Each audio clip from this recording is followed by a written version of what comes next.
why we envision this kind of activities, because we wanted to promote philosophy of education to a larger populace.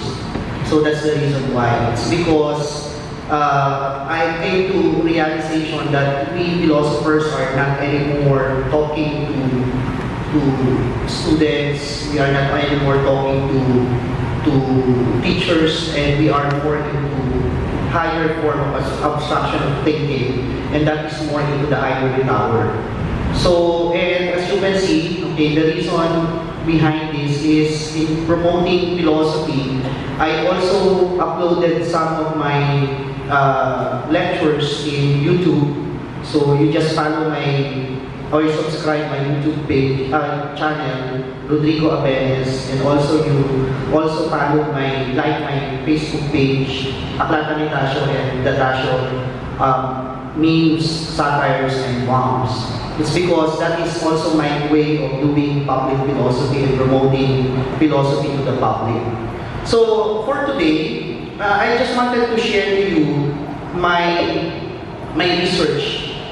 It's not my latest research on philosophy of education, but it's actually my first attempt of doing philosophy of education.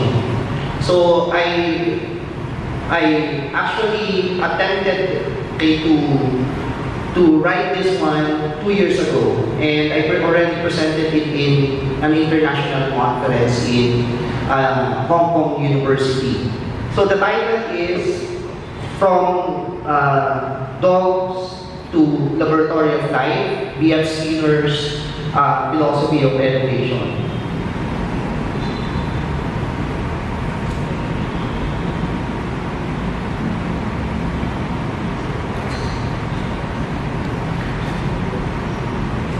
Okay, see next slide, Karen.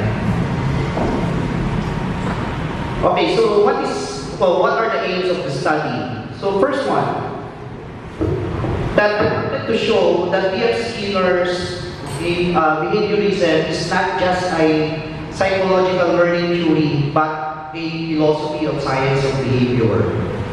So some would say that behaviorism is only a psychological theory, but I would say that this is actually philosophy. Second, particularly to analyze and also to articulate the philosophical foundation and philosophical implication of B.F. Skinner's behaviorism. And third is what is its implication to teacher education. So tatlo lang, okay? So that's why in doing so, I have certain questions on, particularly looking into B.F. Skinner's intellectual and praxeological biography.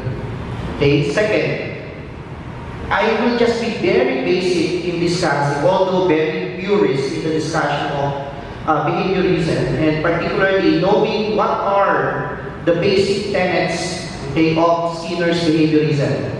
Okay, and lastly is what are its implications to teacher education. Okay, so let's now go with the first. So if we're going to take a look on this is an illustration of the biographical information of B.F. Skinner. So Skinner was born on March 20, 1904, and died on August 18, 1990. So medyo mahaba-haba yung buhay niya. And dahil sa haba ng buhay niya, it has also an implication to his philosophy. Okay? So, I divided his life into 4 very important events, or particularly very important periodizations. Okay? So, first one is, number 1 is, I call it formative years. So this one. And then second is the making of the behavior, the making of a behaviorist. And third is particularly the Pigeon Project. And lastly is the Laboratory of Life. So here, as you can see, in the formative years of B.F. Skinner, we know that B.F. Skinner is known for his operant conditioning, right? But he was trained only in his later years as a behaviorist. Why? It's because he has no undergrad studies in psychology. He is in fact a student of literature. So he studied literature in Hamilton College. So, and he was, one of the characteristics of B.F. Skinner is he was into inventing things. He liked to invent things. When he was still a child, he invented different kinds of gadgets. So he is also a gadgeteer. Diba? Parang typical na ganito. So yung tipo, you wanted toys, so he would create one. And then, he also, at his young age, he was able to invent a fruit separator wherein nagsa-separate yung ripe fruit to non-ripe na fruit. So, ganun siya kagaling as a gadgeteer. But he was really interested into the study of literature because of his teacher. So, because that time, we need to understand that psychology is still in its infancy. Okay? So, when he studied literature in Hamilton College, and after that, when he graduated, he decided that he wanted to be a writer. So, gusto niya maging manunulat. But the problem is, from 1922 to 1929, that is particularly he considered it as his dark ages or dark years. Or what do you think is the reason? Why do you think it's dark years of B.F. Skinner?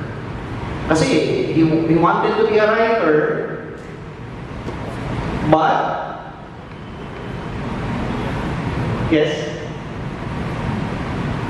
Sa tingin nyo? Gusto ko maging writer pero hindi niya po yun kaya. Okay. Sabi lang sa kaya. Bakit hindi kaya? Why hindi kaya? Pero he is basically trained into literature. The problem is, anong problema? Wala siyang inspiration. Di ka problema pag makaka ka. And you cannot get any inspiration at all, hindi ka makapagsulat. For example, in my case, yung dahilan ng paggawa ko ng meme ay dahil sa inspirasyon. So, yun yung nagiging dahilan. At pag nabigyan ka ng inspirasyon, kung mapapansin nyo, dun sa page ko, ang dami ko agad sunod-sunod yung meme na ginagawa ko. Yun yung kasi may inspirasyon. Pero pag wala kang inspirasyon, ang hirap magsulat. And that time, when he decided to be a writer, wala siyang maisulat. So, wala talaga. So, ang nangyari, he was so bored. So, what he did is, he read philosophy. So, yun nabasa niya. Sino yung nabasa niya? Bertrand Russell. And another, the interest niya is also behaviorism. Particularly the behaviorism of John B. Watson. So, yun yung naging interest niyang basahin. Kasi, that is the problem. So, now, when he was studying behaviorism, he decided to study again. He decided to enroll again in the grad school. And he decided to enroll in physiology in Harvard University without any background in physiology and even psychology. And that is, I call the making of the behaviorist. And that is from 1928 to 1940s. So, mamaya, I'm going to show to you yung mga different inventions na nagawa niya. And that is how he came up with the classic operant conditioning. Okay? And then after that, okay, when he was able to come up with his big project of the operant conditioning, okay, and that is concerned on behavior of rats, not anymore of different kinds of organisms. Okay? So, sabi niya, let others study and explore the implication of operant conditioning to other organisms. And I don't want to study anymore because he just wanted to dedicate his life to teaching. But there was a problem in 1940s, and there is a call for necessity. A necessity of further improving his operant and applying operant conditioning to different organisms. Okay, and that is, I call it pigeon project. Okay, why pigeon? It's because there was the threat of that time in 1940s. It's the time of war, right? O labanan to ng US and Germany. As you can see, ang panahon na yun, Germany was so advanced in science. Ang US medyo na-left behind. So anong ginawa ng US? Ang ginawa ng US, lahat ng kanilang mga scientists, lahat ng kanilang mga engineers, pinatawag lahat nila. Because of, they need to have a project. They need to invent, because those who are advanced in technology and engineering will definitely win the war. Okay? Syempre, he's a well-known scientist, Skinner. So, meron 2 priority projects. Classified yun. Okay? Nireveal lang to ni Skinner in 1960s. There are 2 important projects ng US. At ano yun? Yung unang project is guided missile. Kasi that time, tandaan natin, yung missile ng mga 1940s ay hindi pa gasinong ganun na-improve. Okay? Diba, for example, ngayon yung drone, kaya na natin i-control. Right? Pag na-control na because of electromagnetism, okay, and because of electricity, nakokontrol na natin, tapos pwede na natin papuntahin doon sa isang lugar, right? Pero that time, 1940s, wala pa nun. So naisip ni Skinner, what if naka-invent tayo ng isang missile na mata-target yung target? So definitely, we're going to win the war. But that time, hindi pa develop ang research into electromagnetism. So naisip ni Skinner, why not use different organisms that will be used to guide these missiles. Kaya na tinawag na Pigeon Project. And the second priority of the US, is, any guess, what do you think? Paano nanalo ang US ng war against Japan? Nuclear bomb. Yun yung second priority project. Pero sooner or later, dinisregard na nila yung guided missile through a pigeon. Kasi nag-aay ni Skinner na yung mga pigeons, pag ginamitan ng operant conditioning, siya yung magiging dahilan ng pag-guide ng mga missiles.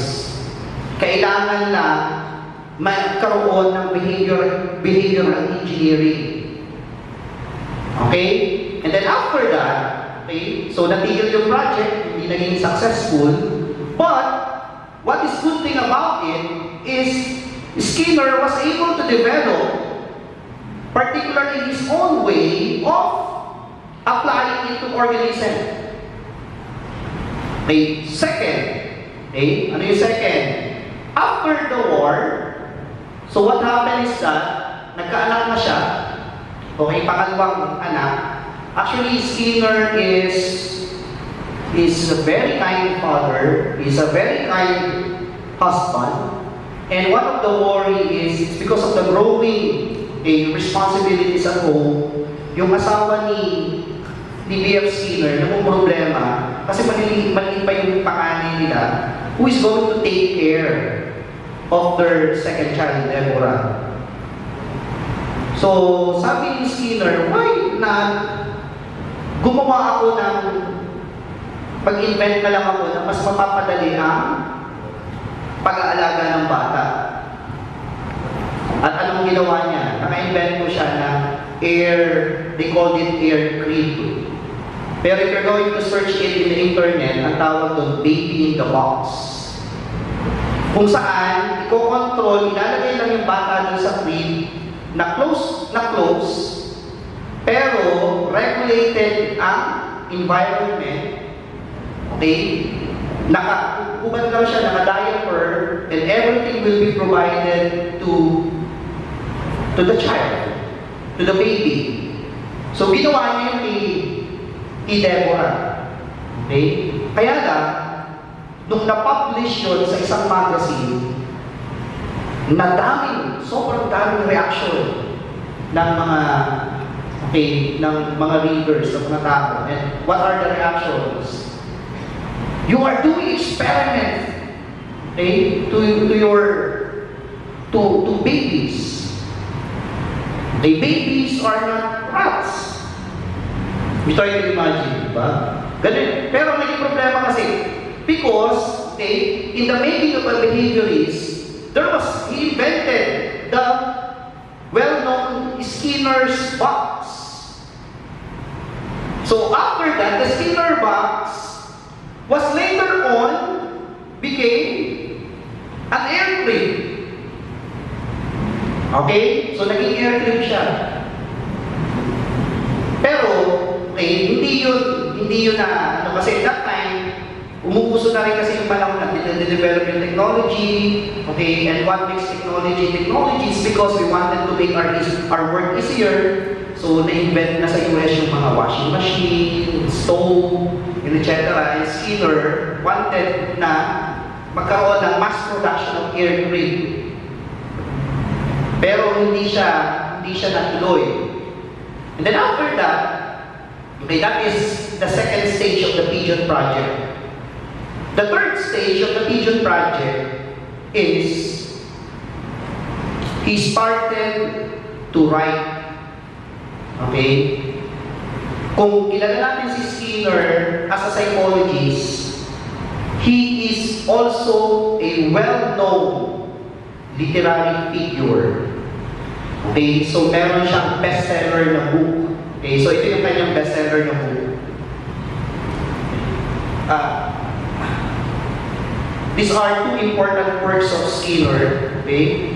So this one is titled Walden 2. It's a novel.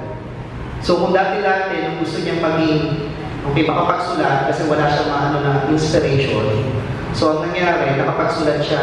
Okay? And that is particularly, he wanted to apply, okay? He is already envisioning a new kind of society, a utopian society, okay, in this Walden 2. This one is very philosophical.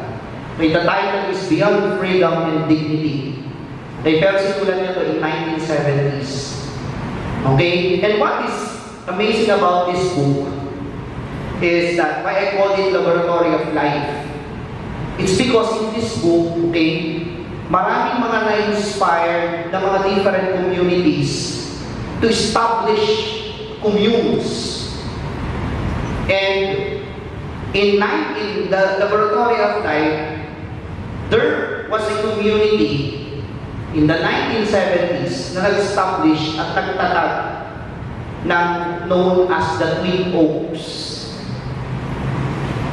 Okay? So, di ba yung mga condominium na Twin Oaks? Pero yung Twin Oaks na yun, yung isang community na ipinattern dito sa Walden 2. And actually, yung community na yun, Skinner visited that place.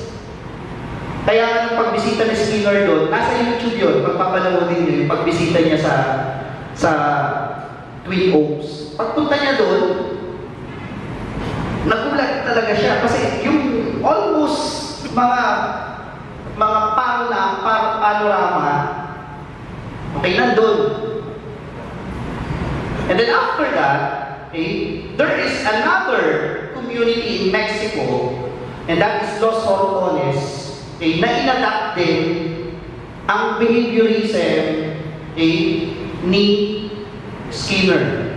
Pero it's not patterned with this, but it's patterned with particularly the structure of behaviors of Skinner. So magkaiba. Kaya nga kung mapapansin, we're going to read already about Twin Oaks. Twin Oaks now, Twin Oaks is still existing. Okay, nag-exist pa siya. Pero they are not anymore following the ideals of B.F. Skinner. But Los Horcones, still following rigidly, the ideas of the structure of behaviorism. Kasi magkaiba ng trajectory sila. Okay, that's why I call it the laboratory of life. And as you can see, in the making of behaviorist, what is his contribution? His contribution can be looked into different kinds of phases. First, he invented the Skinner's box. Second, he applied the Skinner's box to different organisms. Kung before, the Skinner box is the reason for the discovery of the operant conditioning. Now, in the second phase, he wanted to apply operant conditioning to other organisms. Kaya Skinner had so many followers. Okay, they applied it to different organisms. At ano na yung mga in-apply nila? O in-apply nila sa chimpanzees, in-apply sa mga prisoner, in-apply sa pagpapapayat, okay, in-apply na into different spheres. And if you're going to take a look at it, in the laboratory of life, when he started to write this one, he is already envisioning that there is a possibility of changing the world. And how he's going to change the world? He can change the world particularly through conditioning, through operant conditioning. It's because for Skinner, there is a need for cultural revolution. There can be change in the society. We can achieve this utopian society if, and that is the cultural revolution, if we're going to change the behaviors. Yun yung kanyang, paano i-change? Because what is culture for Skinner? Culture is a collective behavior of the society. And if we're going to change the behavior of different individuals, we can change the world. Right? But, ano yung envision niya? Sabi niya, we can change it through having, applying operant conditioning, not in a larger scale, but only into smaller communities, and there will be different, many Walden tools. Kaya ito, applicable siya sa maliliit na society, sa mga community. So, in-envision niya na napakaraming mga Walden tools. Okay? And then, after that, when it has been applied into laboratory of life, yung sumunod, when sumusundo, sabi ko nga, is a very kind father, sumusundo siya sa, kagaya ko, lagi ako, pag nasa Batangas ako, so ako yung naka-assign na pagsundo sa anak ko, paghatid. So, syempre, as a father, minsan, I have this educator I have this tendency to observe what is happening in the class. And ganun din yung nangyari kay Skinner. So, he observed yung mga classes ni Deborah. And napansin niya na all of a sudden, a classroom is a kind of Skinner's box. And therefore, we can apply operant conditioning in the classroom. And the problem is, this classroom can be a possibility of changing behavior, and therefore, in changing the behavior of different individuals in school, we can change the world. Eh, napansin niya, okay, this is one of the criticisms of Skinner. The application, okay, of reinforcement, di ba? Teachers are applying reinforcement in class, right? At ano na yung mga reinforcement? We give reward to our students. And rewards can be considered as, for example, recognition, what else? Okay, tokens, for example, stars, pag mga kids, and that is a kind of reinforcement, right? Okay, for example, yung pagbibigay ng top 10. Pero napansin ni Skinner, well, this is a wrong application of reinforcement. Because we are only giving rewards to the minority. And who are this minority? To the achievers, to the intellectual elite. And therefore, we are only changing the behavior of this intellectual elite. Kaya, ang nakikita niya, sabi, there's a wrong, okay, system of reinforcement. Okay? And as you can see, when you already applied it to laboratory of life, can you see the Skinner's box? Not anymore. Right? Hindi na natin makikita yung Skinner's box. Kasi invisible na. Unlike with rats, okay, andun yung box. Kitang-kita. In pigeon, in-apply niya, kitang-kita din. But when we started to apply it into different organisms, unti-unti nang nawawala ang Skinner's box. It's becoming invisible. Later on, I'm going to explain to you why it's already invisible. Okay, next slide. So first, okay, before I explain to you, let us try to analyze muna, okay, B.F. Skinner's behaviorism. So I use here different tenets, okay, or keywords, so that you will be able to remember the idea of B.F. Skinner. First one, operant conditioning. What is operant conditioning? Second, okay, B.F. Skinner is also known as radical empiricism. Okay? What do you mean by empiricism? Okay, you base it on experience. Right? Okay, parang to see is to believe. Parang ganun. You need to experience it first. Okay, bago ka maniwala. Okay, next. Environmental determinism. We are controlled by our environment alone. Okay? Next, and lastly, radical behaviorism. So these are the keywords. So sige nga, ano natin? Okay, first, is repeat operant conditioning. Operant conditioning. Okay, second, radical empiricism. Radical empiricism. Okay, third, environmental determinism. Environmental determinism. And lastly, radical behaviorism. Radical behaviorism. Okay. Don't worry. Mamaya, I'm going to give you reinforcement. So it's because we're going to have a raffle. Excited na ba kayo? Kasi if you're not going to give a reinforcement, you're not going to listen, right? Pero I'm thinking whether ipaparami ko ito kasi parang mabigat sa loob eh. Pero I have a second copy of this. So, Okay, let's go with the first. Okay, what is open? Okay, the experiment of Skinner is only concerned on, ano ba yung subject of experiment? Rats.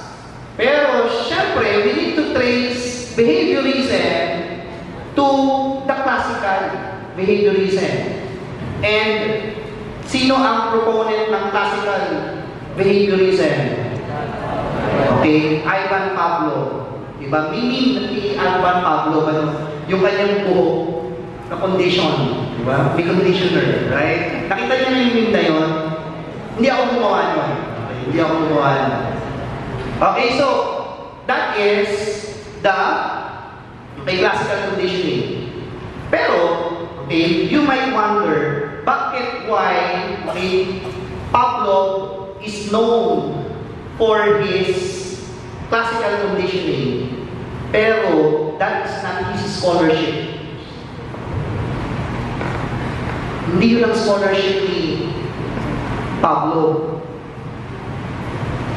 Pavlov is a scientist. Ang kanyang scholarship ay particularly on accidental yung nangyari doon. Kung bakit na-discover niya yun. Okay? Ang kanyang scholarship, kilalang Nobel Prize awardee siya. Okay? Particularly on physiology. Kasi he was studying that time the digestive system. Kung paano mag-digest yung ating intestine, yung ating stomach, paano mag-digest. So, ang nangyari, napansin niya na yung mga dogs, kasi mas madaling makita, mapag-aralan yung mga dogs. Bakit? Kasi nag-alaway sila because of their saliva. So napansin niya yung mga dogs, pag pumapasok yung mga mga assistant sa cage, dun sa pagpapakain, pag naka-lockdown, all of a sudden, nagsasalivate. Pero pag hindi naka-lockdown, wala. So sabi niya, what's the problem? So, yun ang tinignan niya. So, anong ginawa niya? Okay, this is the classical Pavlovian conditioning. Okay, so as you can see, we have before, during, and after. And if we're going to take a look at it, okay, this before, we have the condition stimulus. Okay? And what will be the response of the dog? Like for example, mag-bell ako sa aso, condition stimulus may bell. Anong gagawin yung aso? Okay, wala. Pero, if there is a condition stimulus, which is food, ano mangyayari sa aso? Ipapakita ko yung food, mangyayari sa aso ay magsasalivate. Okay? So, ang ginawa, is there a possibility that this condition stimulus would be the reason for the salivation of the dog? Possible ba? Okay, sabi niya, that time, hindi pa niya alam. Okay, then sasabi niyo. Kasi you are familiar with the classical conditioning. But that time, hindi. So, ginawa niya, gawa natin experiment. Bago natin pakainin si aso, i-bend muna natin, then food, and then what would be the response and reflexes of the dog. Okay? Hanggang sa inundation. Inundation ng inundation. Then after, what happened? Okay, there is the incident trigger, and then the response of the dog is salivation. And that is the classical conditioning. Now, question. Okay, next. Okay. Sabi niya, I find this actually, sabi niya, ang ganda ng research ni Pablo. And I wanted to study stimulus and response. And what is the clue na nakuha ni Skinner, ni Pablo? If you control the environment, you control the behavior. But the problem is, he doesn't know what to do. Kaya nga, you try to imagine yung research niya, on making a behaviorist, napakatagal. Bago niya na-discover yung kanyang operant conditioning. And these are his different inventions. Okay, he started with this one, and then dito, kasunod, as you can see, ito, medyo maliit pa, nakakonfine yung rat, yung ikinulong, kasi he wanted to take a look. His research is not first concerned into, operant conditioning, but his concern is what would be the stimulus and response. Yun lang muna, yun yung pattern, stimulus response. And his research is first concerned on posture. He wanted to observe the posture of the rats. As you can see yun, chinecheck yung posture at ano yung mangyayari dun sa frequency. Hanggang sa nakita niya, hindi pala ito pwede ganito. So, tinry niya ito. And then, after that, kasi yung problema kay Skinner, tamad. Nahihirapan siya. You try to imagine dito. Okay? Ang gagawin mo dun sa daga, pagkadating dun sa isa, what you're going to do? Kukuhanin mo ulit, babalik mo, kukuhanin mo, babalik mo, kukuhanin. So, ayaw niyang ganun. So, ginawa niya, gumawa tayo nito. Tapos, ang problema niya, pag nagre-record siya ng mga responses, iniisa-isa niya.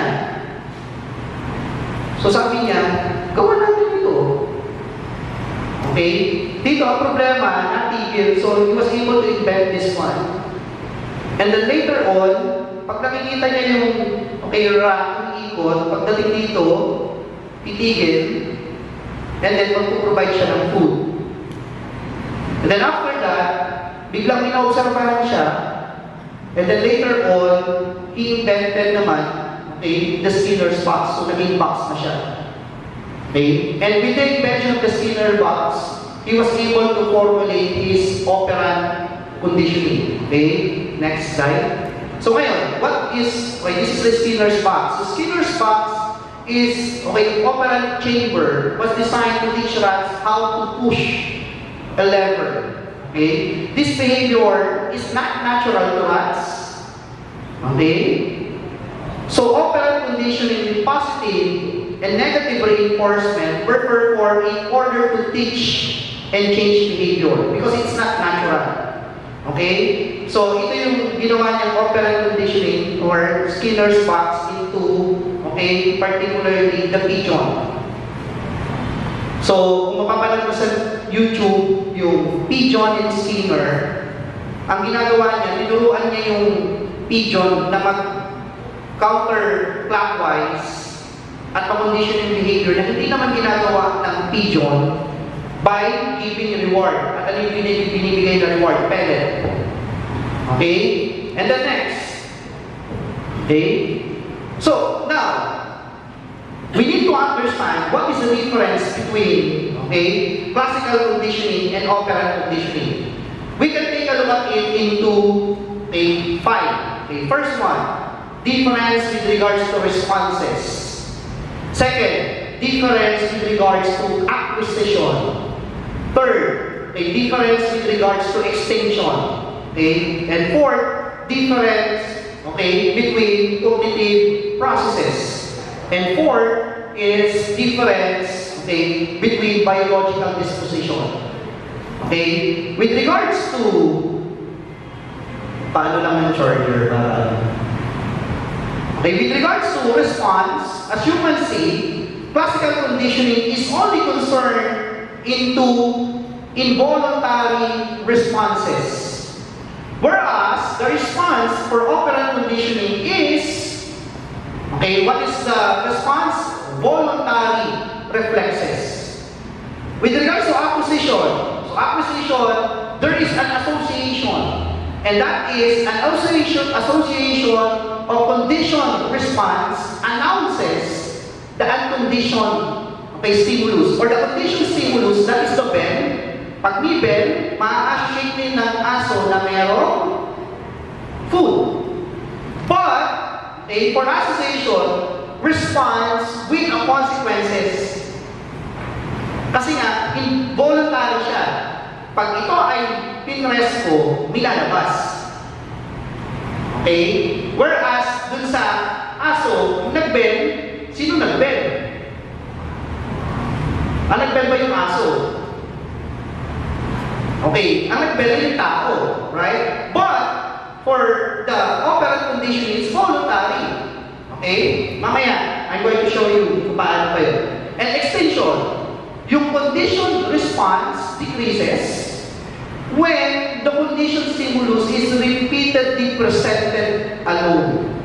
Pag unti-unti nang nawawala, ay hindi na ulit. Okay, hindi.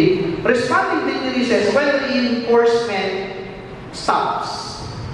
Okay? Cognitive processes. Organism develop expectation that condition response signals the arrival of the unconditioned response, just like in agitation.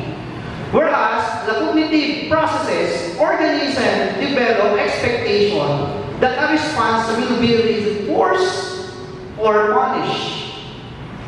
Okay? Pero, hindi mali pala yung ano. Okay? Mali yung reinforce. Mali yung punish. Kailangan tanggalin. There should be, okay, will be negative or positive reinforcement. Okay? Because first Skinner is against with punishment. Operant conditioning is not on reward and punishment. Okay? Operant conditioning is particularly getting rid of punishment in order for the organism to be free. Okay? Next, for biological disposition, okay, the natural predisposition constrain what the stimuli and responses can easily be associated. Okay? An organism, like for biological disposition for operant conditioning, best learned behavior similar to as if it became already a natural behavior. This unnatural behavior instinctively drift. Okay? Because there is an artificial reinforcement, right? Pero sooner or later, yung artificial reinforcement na break, and sooner or later, there will be already the conditioned behavior, and this conditioned behavior will become a habit of the organism. Okay, now, nakita niyo yung difference? Okay, so it can be shown in only into one thing. Ano? Okay, so this is the difference. Sige ma'am. Operant conditioning, okay, sabi, it's time for food, and therefore, I should press the lever. That is voluntary. Okay? Diba? Voluntary. Classical conditioning, there goes the bell. It's time for food. Right? Nakita niyo yung difference? Is it clear? Okay? Next. Second, ano nga yung una? The first one is operant conditioning. Second, environmental determinism. Okay? The response of organism is a result of the given contingencies. When we speak of contingencies, we are talking about here environment. Of reinforcement, the environment for operant conditioning is process whereby a given stimulus is related to the emission of response to its conditioning, which is considered operant. In other words, operant conditioning note it as a process from which organisms comes to deal effectively with its new environment. Pero sa totoo lang, ang hirap intindihin ito. It's very difficult to understand. Okay, what do you mean by this? Okay? Mamaya, ipapaliwanag ko lang. Mas malinaw yan. Okay? Just remember environmental determinism. Okay, first Skinner. Second, this one, radical empiricism. So when we speak of radical empiricism, okay, etymologically it comes from imperia, dative experientia. Okay? So therefore, it is an experience and it's something that is related with experiments. And therefore, when we define empiricism, it's knowledge that comes from sense experience, and it highlights the role of empirical evidences over the foundation of knowledge. Okay, next slide. So, these are the keywords in order to understand radical. Now, we are now going philosophical. So what I did is I started first to discuss operant conditioning. And now we are now going into a more highly philosophical discussion of, behaviorism of Skinner. So as you can see, radical empiricism is a anti-mentalism. Okay, pag sinabing anti-mentalism, what do you mean by that? Okay? Hindi siya naniniwala sa mga mental states. There is no inner outer world distinctions. Okay? Hindi siya naniniwala na meron tayong yung soul. Okay, between the distinction between body and mind. Okay, next, anti-foundationalism. Okay, so when we speak of anti-foundationalism, there is the Cartesian anxiety. What do you mean by Cartesian anxiety? O ginawa ko ng meme yung Cartesian anxiety. The methodic doubt. Diba? Tandaan niyo yung mga nagpapalo ng aklatan ni Tasio, si Steve Harvey, right? Okay, in-announce niya na winner na si Catriona Gray. Pero alam natin before, nung nag-post siya naman kay kanino? Kay Pia Worsbach, nagkamali siya ng announcement. So nung na-announce siya si Catriona Gray, na-announce na, dinoble check pa niya kung tama yung announcement niya. Eh, ang ganda, nung sa picture, and sabi ko, that is a methodic doubt. By Cartesian anxiety, when speak of Cartesian anxiety, you are anxious ka lang, tama ba ito? There is no foundation of knowledge. And in my contention, this Cartesian anxiety, anti-foundationalism, he adopted it from the pragmatists. Because he studied in Harvard, and the greatest contribution of Harvard University to philosophy is pragmatism. O sino-sino yung mga pragmatists natin doon? Peirce, William James, so yung mga nag-aaral ng psychology, William James is the founding fathers of experimental or empirical psychology. And then we have John Dewey, but he tried to build knowledge based on scientific inquiry. So the knowledge should be built with scientific inquiry. Last week, we have a discussion on pragmatism, right? So when we speak of pragmatism, one of the characteristics of pragmatism is the fallibilism of knowledge. What is individual today might be wrong tomorrow. So yun yung scientific inquiry na dapat may adapt. And then scientific. Bakit scientific? It's not concerned with the private data of organism.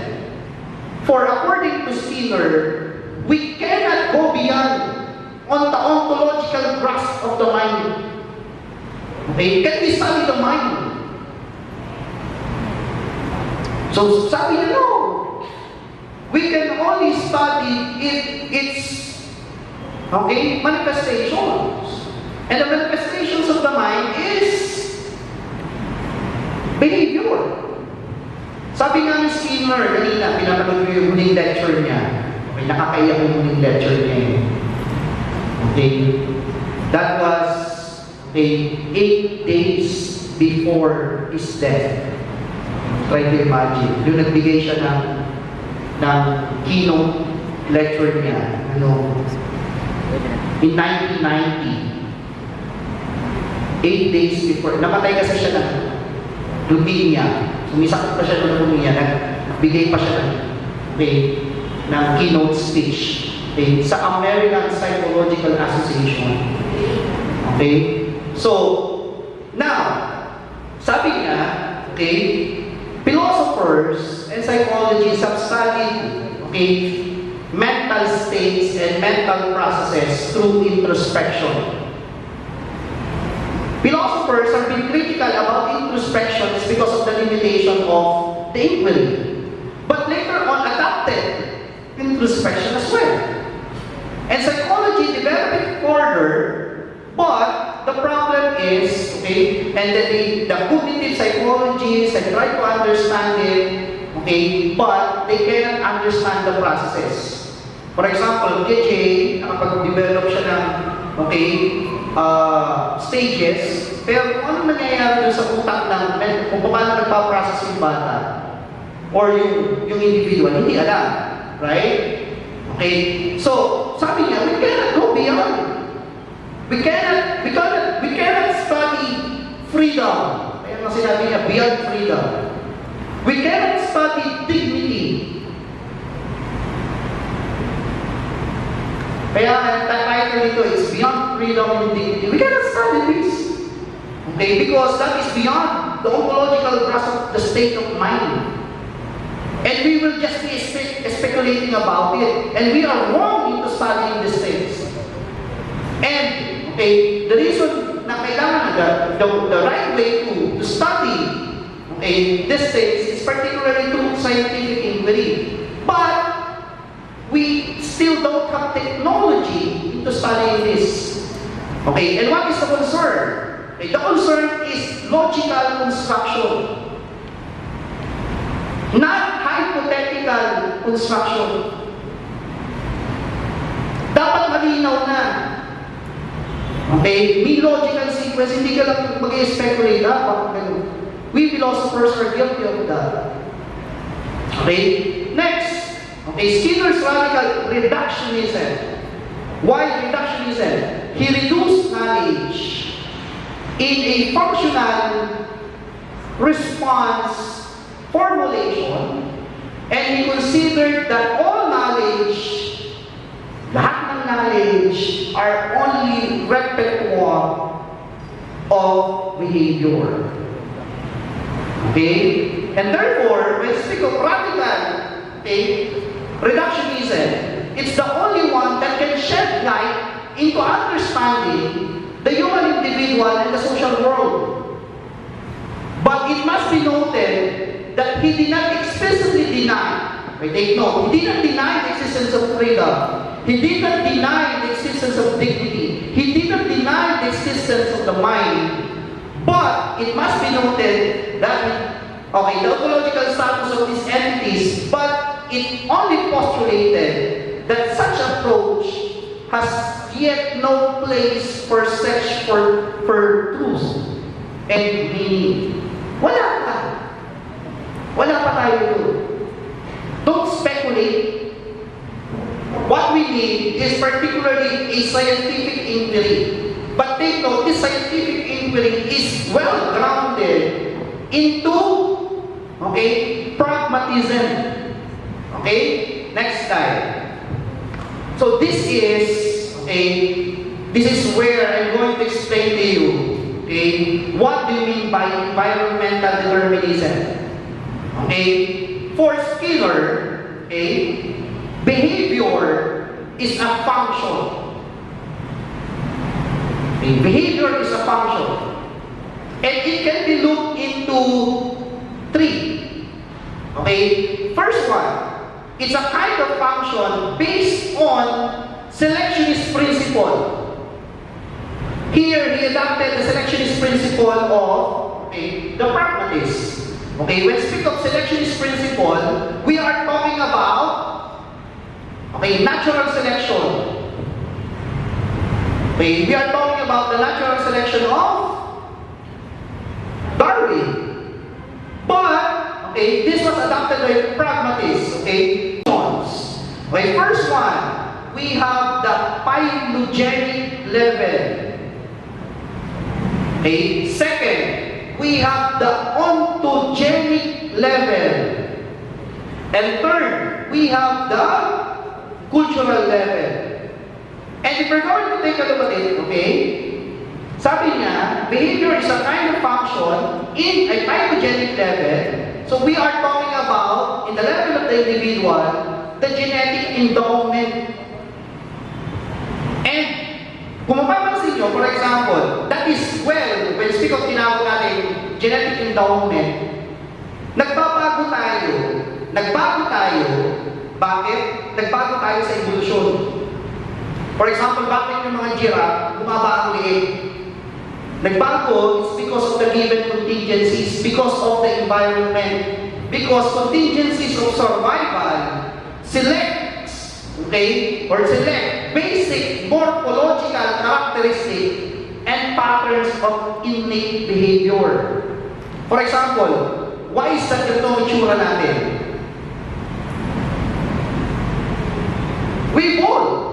Pero bakit tayo evolve? Because that is a natural adaptation. Well, pag ikaw ay creationist, ang naniniwala ka sa creationist principle, you're not going to believe this. Okay? Kaya nga, sabi ni Skinner, kaya hindi nag-aali yung selectionist principle. Okay? So, ibig sabihin, nagbabago ang organism because nagbabago ang environment. Malinaw? Okay, next. On the ontogenic level, when speak of ontogenic level, ibig sabihin nito, from your birth up to your lifetime.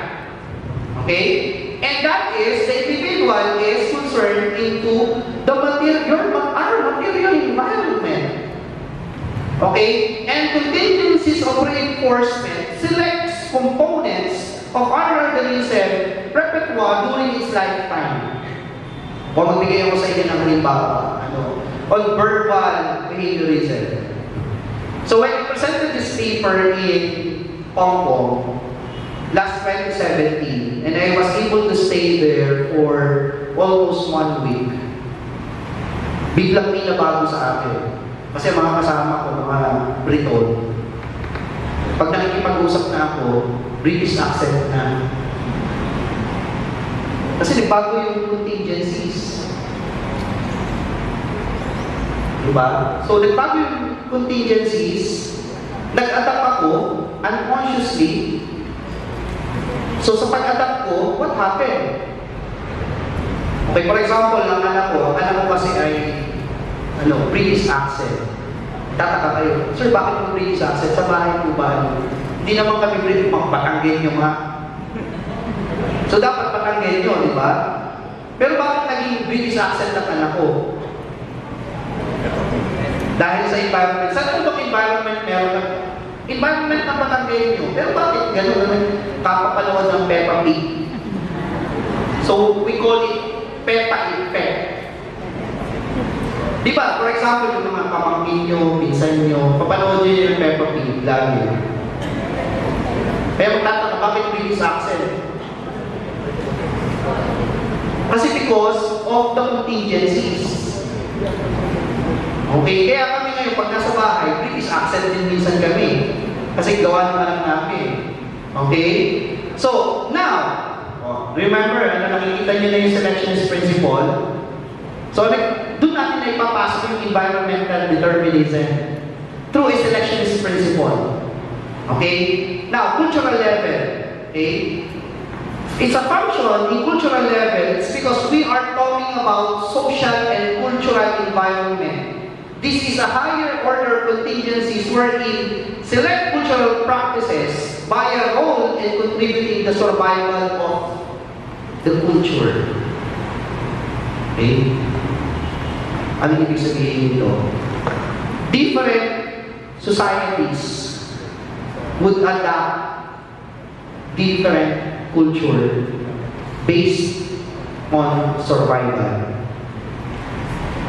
And this culture already becomes a habit.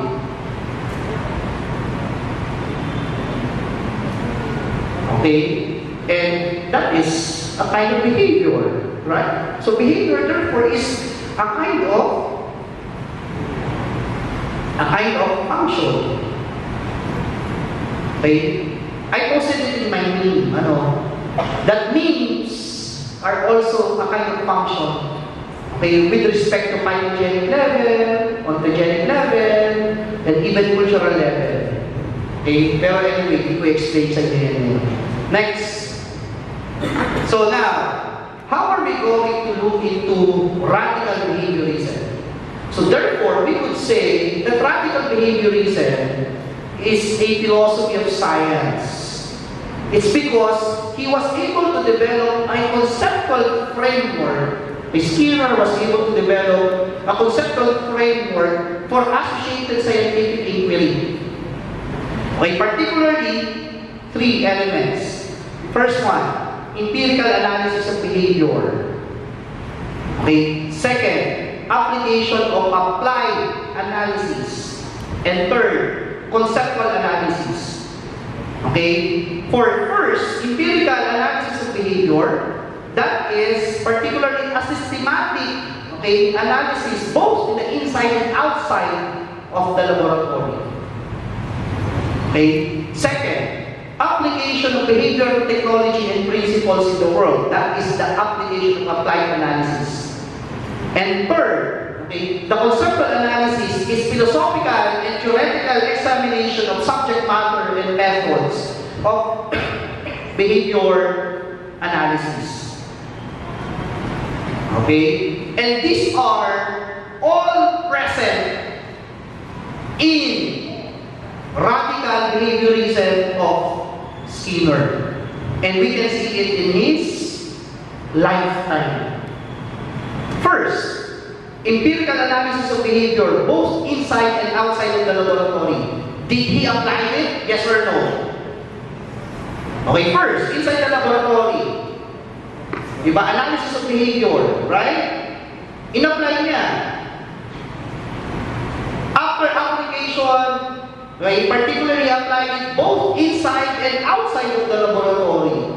In the making of behaviorist, pigeon projects, okay? And then application of applied analysis, application of behavioral technology and principles in the world. Did he apply it in the world?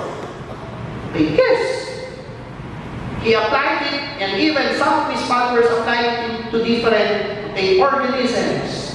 And in fact, okay, from a pure scientist, he applied it to, he became social inventor. Right? Kaya nga, sabi ko, simulan niya to. Okay, this one. And that is particularly the application of the analysis. The twin hopes is the application of the analysis. The loss or connect. You try to imagine na ikaw ay scientist or kaya ikaw ay philosopher. Tapos all of a sudden, no, writer, tapos may naging follower ka, tapos all of a sudden, nag-establish ng community dahil sa prinsipyo mo. Okay? So, that is an application. And he used technology. And third, was he able to analyze and was able to have his own philosophical and theoretical examination of the subject matter and the methods of the analysis? Yes. And that is can be seen in this book. And even in his last speech, medyo emotional ako nung pinapanood ko yung last speech niya. Because Skinner has been so close to me. Even hindi kami nag-meet. Bakit naging close kami? Di ba kayo naman, close naman kayo sa mga social influencers, right? Di ba? You feel that you are close to them. You are close to Jamil. Right? Sino pa mga close nyo? Alex Gonzaga. As in, kilala mo siya, right? Tama? That is the contingencies, right? Ganun din sa akin. Okay, kilala ko si Skinner. Kasi lagi ko siyang pinapanood sa YouTube. Sabi ko, parang lolo mo na. Lagi ko siyang pinapanood sa YouTube kasi ang ginagawa ko minsan, ito yung technique. Pag tinatamad ka magbasa.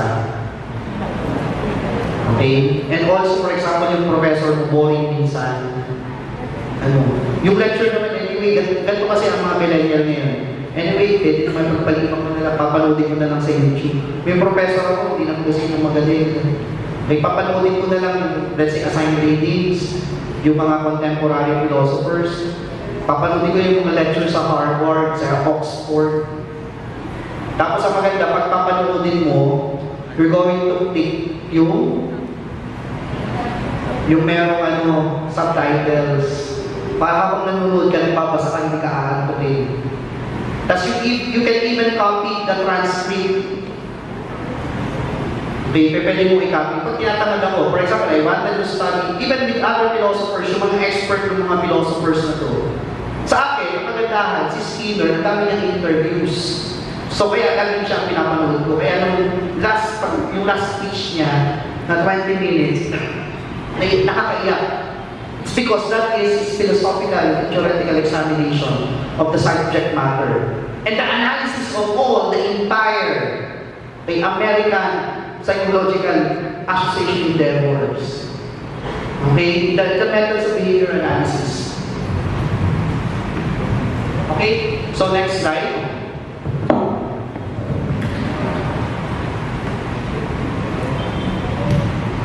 So now, let's now go to the implication to teacher education. Okay? So behaviorism is, I conclude that it's a philosophy of education. And as a philosophy of education, we can apply it by looking into 3 or 4 parameters. Concern, what is the aim of education? Okay? This is the way we do philosophy of education here in Philippine Normal. If we apply, for example, pragmatism, idealism, realism, okay, nationalism, okay, even, okay, for example, feminism and any other, okay, philosophical schools which are purely theoretical, how are we going to apply it? We try to take a look at it with its implication. Okay, particularly aims, methods of teaching, okay, curriculum, and role of the teacher. Okay, so what is the aim of education? For Skinner, the aim of education is revolutionary role of education for social transformation. Na-mention ko na ito kanina. He wanted to change the society. And how can we change the society? We change the culture. And how can we change the culture? We change behavior. Okay? Educate individuals to produce effective behavior so as to have cultural revolution. Okay? Methods of teaching. So the method of teaching should be an application of behavioral engineering, the procedures of behavioral modifications. Okay? Particularly the schedule of reinforcement. Okay? And therefore, how can we do it? Okay? We can do it particularly by making the classroom an operant, okay, chamber. So, are we going to make the classroom a Skinner's box? So therefore, we're going to turn our students into rats?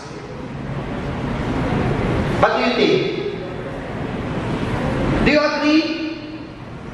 Sabi naman ni Skinner, what's wrong with it?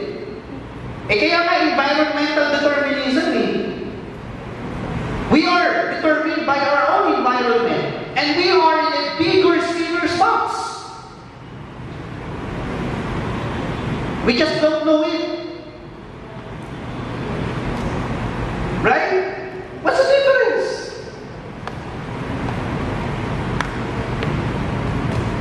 So we are just making this chamber smaller and smaller so that we were able to control it. Because we cannot control it in a grand scale. We are determined by our own environment. And we are in a bigger Skinner's box. We just don't know it. Right? What's the difference?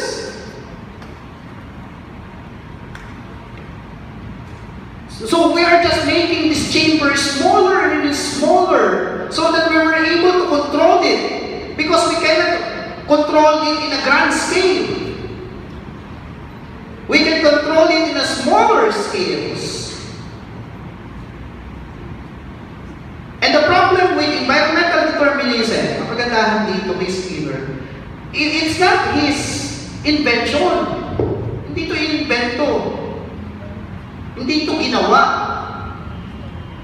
But it's a discovery. He only discovered operant conditioning. Okay? And in this discovery of the operant conditioning, we can therefore reinforce. Do you get it? Okay? So now, what is the curriculum? Okay? So therefore, the curriculum is a kind of the philosophy of science that he adopted. Okay? Go back muna tayo dun sa philosophy of science. Sige, yung last slide.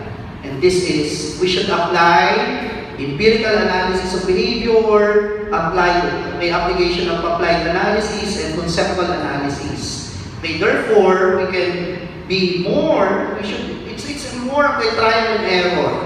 And then at the end, we try to take a look on its examination. Okay, sige, next. So therefore, okay, for Skinner, curriculum should be scientific.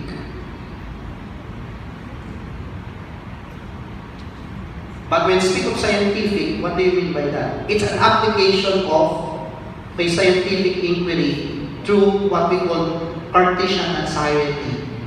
Okay? It should be highly structured. It should be tested and validated and measured and verified. Kaya nga, if you're going to tell, okay, for Skinner, measurement and evaluation are very important. But for us philosophers, hindi yan important. Kasi kami mga philosophers, nung hindi pa ako teacher, pag maraming baksak, galing ako.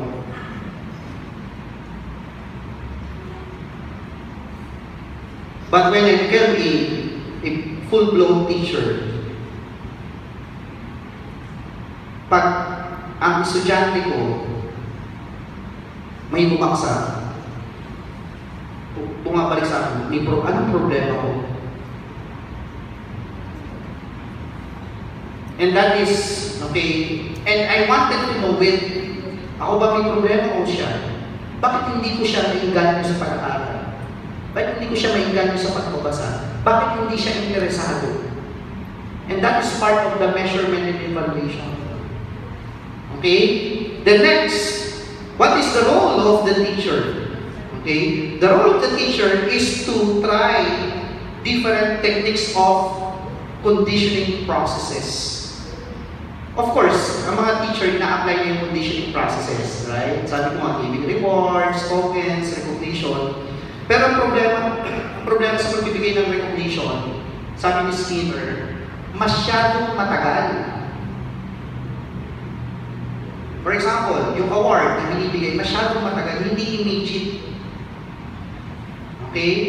And what we need to do is we need to break artificial reinforcers towards natural ones. Okay? So it's okay, for example, okay, to give reward. It's okay to give positive reinforcement and to give negative reinforcement, but that negative reinforcement doesn't mean that it's a punishment. But later on, okay, these artificial reinforcers will be gone and it will turn into the natural ones. It's okay to give tokens to students. It's okay to give, okay, particularly tangible tokens. For example, yung anak ko, okay, paano mo siya mainggan yung magbasa? So, bibigyan ko na siya ng reward. So, para magbasa siya, mag-aaral, etc., okay, meron yung reward, pero naka-schedule yun. And sooner or later, what I'm going to do is, okay, magiging habit na niya yung study period, at naging habit na niya, okay, nagbibigay na ako ng systemic reinforcement. Okay, hanggang sa ma-break na, hanggang sa pag tumanda na siya, okay, mag-aaral na. Tingnan nyo kami, mga tapusan ng PhD, bakit nag-aaral pa kami? O kayo, for example, mga students. Aminin nyo, mga pagod na kayo mag-aral, diba? You wanted to work. But if you try to take a look at those teachers who are here, o yung mga teachers nyo, o bakit kumukuha ka ng MA? So tingnan yung mga philosophers natin, si Sir from PLN, si the Sir John. O, ako tapos ako ng PhD. Tingnan si Doc Johnny Macaranas from St. Benil. Why nag-aaral pa siya hanggang ngayon? Si Doc Johnny, full professor na, pero bakit nag-aaral pa siya? Because that become already becomes natural already. Okay? So, therefore, okay? Now, another. Is it clear? As a kind of philosophy of education. Okay, next slide. So, the question is, how can we turn classroom into, okay, as an operant chamber? Okay? We can turn the classroom as an operant chamber through, okay, innovative strategies, scaffold instructions, and breaking the curriculum into smaller units, repetition, review of instruction, and giving immediate feedback. Okay? And for reinforcers, okay, sabi niya, he make distinctions between reinforcers. It can be primary reinforcers, it can be secondary reinforcers, and it can be the social reinforcers. The primary reinforcers are food, water, and sensory stimulation. Okay, second, okay, the secondary reinforcers are token reinforcers, which are extrinsic rewards such as ticket and play. Okay, and third, social reinforcers derive from behaviors of members of one own species. And the importance of saliency decreed to individual prefers reinforcement. Okay, what do you mean by that? What do you mean by saliency? Dapat yung reinforcement attracting.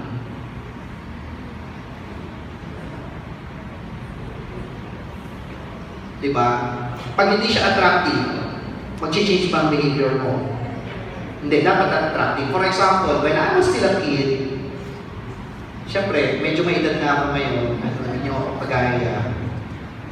Sa taon namin, walang Jollibee. Walang McDonald's. Siyempre, nung bata ako, makakita lang ako ng maliit si Jollibee, may tuwan-tuwa na ako. So, ang reward ng parents ko, okay, pag mataas ang grade ko, okay, monthly exams, halimbawa, pakakainin ako sa Jollibee. Pupunta pa kami ng, okay, from Sariaya kasi ako, pupunta pa kami ng Lucena. Okay, it's 12 kilometers. So may saliency, right? Right? Okay? O kakain kami ng McDo. Pero halimbawa, kayo ngayon, may anak, pag mataas ang grade mo, kakain tayo sa McDo. Yung saliency, appealing ba? Sabi mo, kain na. Diba? Eh, pwede naman ako kumain doon ng Pero what if, for example, o anak, pag na manya cum laude ka, or summa cum laude, okay, halimbawa ay, ano gusto nyo? O, trip to Hong Kong. Diba? O kaya, ibibili kita ng kotse. Ibibili kita ng kondo. Diba? One thing din ang saliency. Okay? So next, so that's why we could see here an application of Prima principle. Low probability behaviors will be reinforced by high probability behaviors. And of course, the importance of the scheduled reinforcement. Okay? Wherein continuous reinforcement schedules every desired behavior reinforced every time it occurs. Okay? There is partial reinforcement schedules which behaviors are reinforced based on ratios reinforced after so many occurrences or intervals, a reinforcement delivered a certain time interval. Para mas malinaw, yung schedule ng reinforcement. Sabi ni Skinner, why there are so many people who are hooked into gambling? For example, in Batangas, there are so many people who are hooked into sabo. Kaya manok na pula, sikat na sikat sa Batangas. Kasi nakaka-addict. Anong nakaka-addict sa sugal?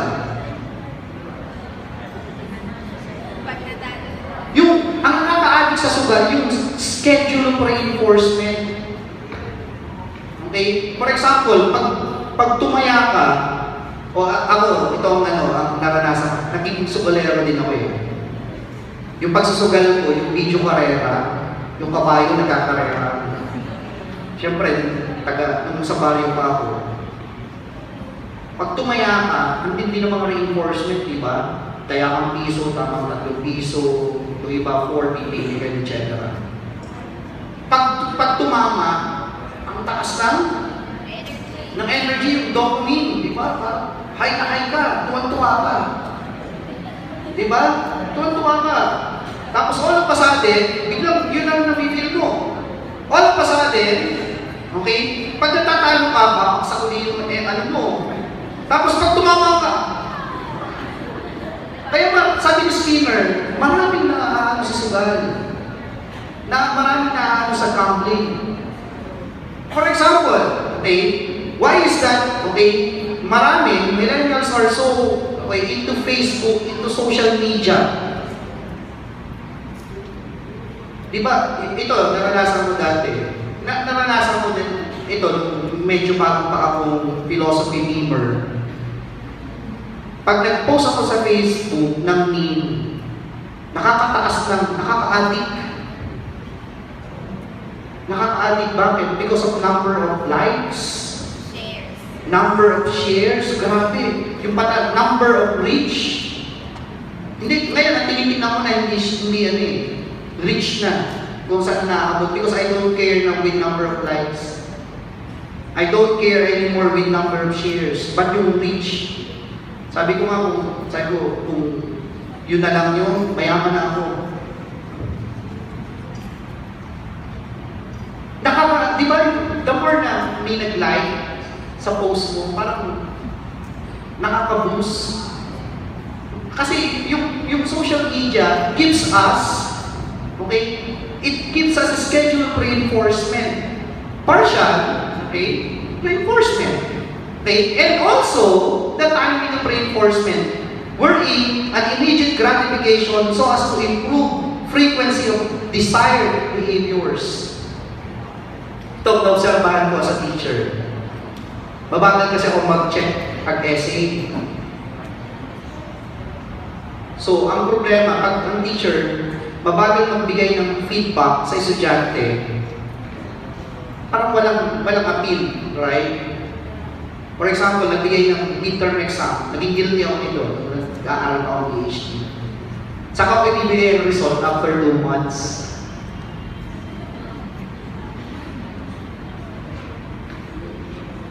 So, nawawala yung syempre, you can't blame us teachers because we are also studying in the grad school. You try to imagine, how many units meron kayo ngayon? 21, 27, 26. Buhay pa ba? Kaming mga professors nyo, mga teachers, 6 units, 9 units sa grad school, papatay na. Sir, bakit? Kasi nagtatrabaho din kami, nagtuturo din kami sa inyo. Kaya nga meron akong ginawang meme, di ba? Si Cassie, kadenang pinto. Enrolled in 9 units, hindi, papatay na.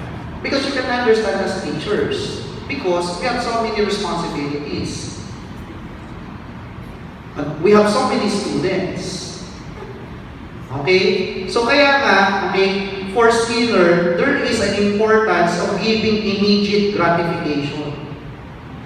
Okay? Kailangan may bigay agad yung time na reinforcement.